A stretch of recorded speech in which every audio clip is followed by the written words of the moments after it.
UPPLৰ কেণ্ডিডেটৰ যিটো মনোনয়ন পত্ৰ তাত মানে সাইন কৰিছে আমাৰ মাইনৰিটি বিধায়কসকলে। গতিকে হিটো ৰাজনৈতিকভাৱে ইমান বহুত বেছি তেৰা বেকাকে টানি পেলাই ইয়াত কি মিনিং ওলাব বিচাৰিছে।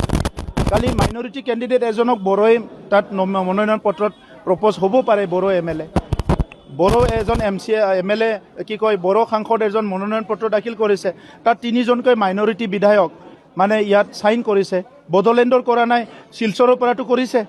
গতিকে শিলচৰৰ মাইনৰিটি বিধায়কে যদি মোৰ মনোনয়ন পত্ৰত তেখেতসকলে সাইন দিছে, আজি বাধ্য হৈছোঁ যে ময়ো মাইনৰিটিৰ কাৰণে কাম কৰিব লাগিব। বড়োলেণ্ডতো আমি চৰকাৰ বনাই কাম কৰি আছিলোঁ, এতিয়া অসমৰ মাইনৰিটিৰ কাৰণে কাম কৰিব লাগিব। তেখেতসকলৰ দুখ দুৰ্যোগ হ'লেও আমিও মাত মাতিব লাগিব, আমিও থিয় দিব লাগিব।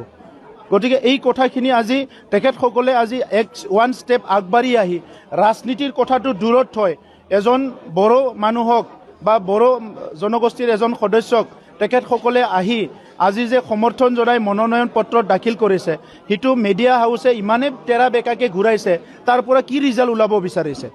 বড়ো মাইনৰিটি এক হ'ব নালাগে, তেখেতসকলৰ আমি ওচৰত যাব নালাগে, তেখেতসকলে আমাৰ ওচৰত আহিব নালাগে নেকি? সদায় কাজিয়া কৰি থাকিলে ঘৰ জ্বলাই থাকিব লাগে, কি কথা কৈছে? এইটোতে কি মিনিং ওলাব বিচাৰিছে মই নাজানো। এইটো হ'ব পাৰে বেলেগ অইন দলৰো হ'ব পাৰে, NDAৰো হ'ব পাৰে, NDAৰ নহ'বও হ'ব পাৰে। চ' তেখেতসকলে মোক ভাল পাইছে, মই তেখেতসকলক জানো। মোৰ তাত আহি পেলাই তেখেতসকলে প্ৰপ'জাৰ হিচাপে সাইন কৰিছে, ডেটছ হ'ল। অনাগত দিনত মই শিলচৰৰ মাইনৰিটিৰ কাৰণে পাৰোঁ, বড়োলেণ্ডৰ মাইনৰিটিৰ কাৰণে পাৰোঁ, মই কাম কৰিম।